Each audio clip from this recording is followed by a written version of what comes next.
আমরা মনে করি যে ভূ রাজনীতিতে এবং বর্তমান বিশ্ব রাজনীতির যে প্রেক্ষাপট এবং বাংলাদেশ ভারতের এই অঞ্চলে যে প্রেক্ষাপট, সেই প্রেক্ষাপটে আমাদের প্রধান উপদেষ্টা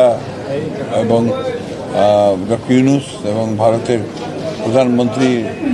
আপনার মোদি সাহেবের বৈঠকটা এটা আমাদের সামনে একটা আশার একটা আলো তৈরি করছে যে